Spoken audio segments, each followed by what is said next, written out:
The silent braider of Ide. Once upon a time, in the bustling market of Ide, there lived a renowned hair braider known to the villagers as Obioma. She was famous for her exquisite braiding skills, and her fingers seemed to weave magic into every strand of hair she touched. But, unlike any other braider, Obioma never spoke a word, earning her the nickname, the silent braider. One morning, the villagers arrived at Ide Market to find Obioma already at work, braiding the hair of a woman who had never been seen before. The villagers were taken aback, as Obioma had always worked alone. They watched in awe as her fingers danced through the woman's hair, creating intricate patterns that seemed almost otherworldly. Despite her silence, Obiomo's skill drew the attention of many, and soon, a long queue formed, filled with women eager to have their hair styled by the mysterious braider. Her unique techniques and the beauty of her work soon made her the most sought-after braider in Ide.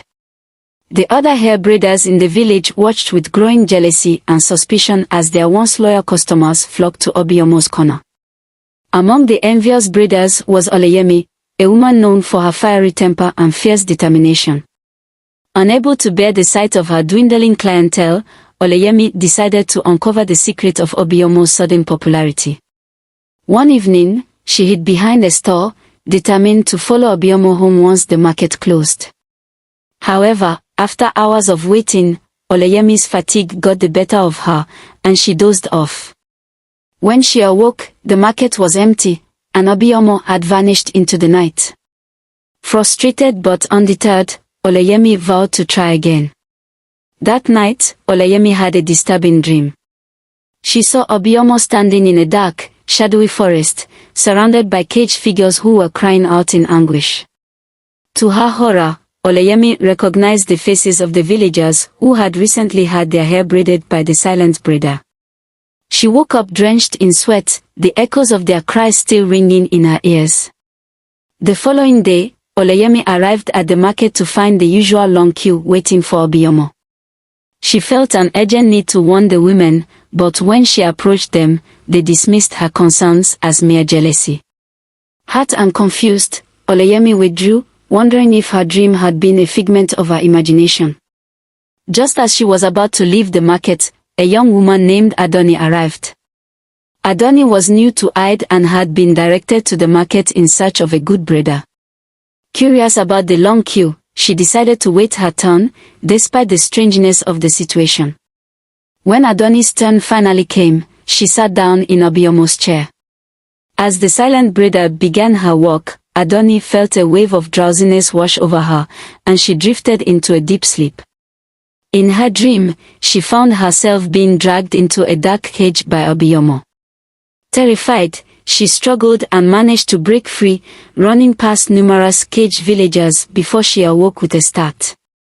Adoni was breathless and trembling as she reached for her purse to check her appearance in a small mirror.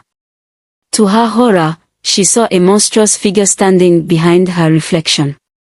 With a scream, she leapt from her seat, startling everyone around her. Before Adoni could explain what she had seen, Obiomo vanished into thin air, leaving the villagers in a state of shock. As they gathered around Adoni, she recounted her nightmare, and the people began to murmur in fear. Had an evil spirit been braiding their hair all this time? Determined to uncover the truth, Adoni picked up Obiomo's wooden comb, which had been left behind. The comb was covered in strange symbols that she did not recognize. Realizing that there was something sinister about the comb, Adoni decided to seek the counsel of Ye-Osun, a powerful priestess known for her wisdom and spiritual prowess. When Adoni arrived at Ye-Osun's shrine, the priestess took one look at the comb and gasped. She explained that the symbols were the markings of a dark spirit known as Ayera, who ensnared people's souls and subjected them to endless torment.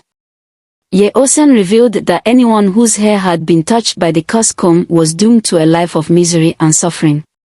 Adoni was horrified. She asked Ye-Osun if there was a way to break the curse. The priestess told her that the only way to reverse the curse was to trace the comb's usage back to the first person whose hair had been braided by Obiomo. Once this person was found, the cursed comb had to be used to undo the braids, thereby breaking the spell and freeing all the trapped souls. Armed with this knowledge, Adoni set out on a quest to find the first victim. She spoke with market vendors and other hair braiders, but no one could remember who had first sat in Obiyomo's chair. Frustrated and anxious, Adoni decided to return home. As she walked through the darkened streets of Ide, she had a strange feeling that she was being followed. Filled with dread, she ran the rest of the way home and locked herself inside. Moments later, she heard a loud bang on her door, and her heart raced with fear. The banging continued for several minutes before stopping abruptly. Still trembling, Adoni tried to calm herself when she heard a voice behind her.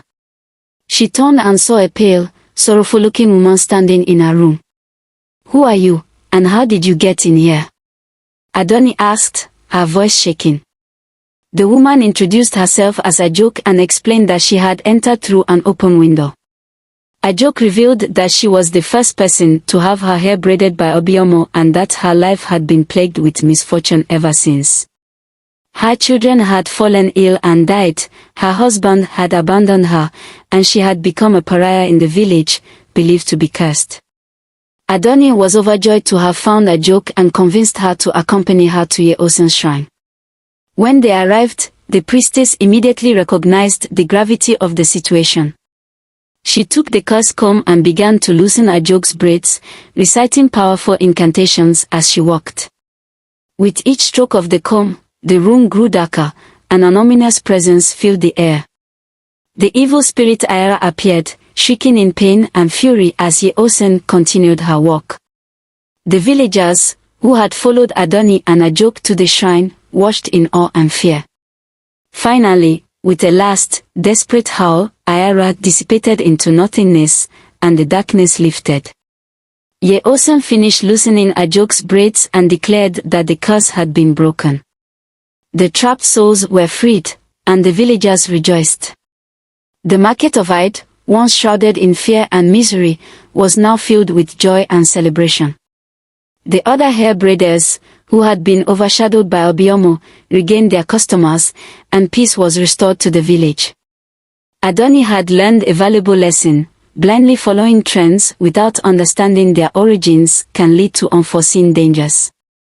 It is important to trust one's instincts and seek knowledge rather than simply following the crowd. Her bravery and determination had saved the village, and she was hailed as a hero. The villagers never forgot the tale of the silent braider, and it was passed down through generations as a reminder to always be discerning and to trust in their inner wisdom.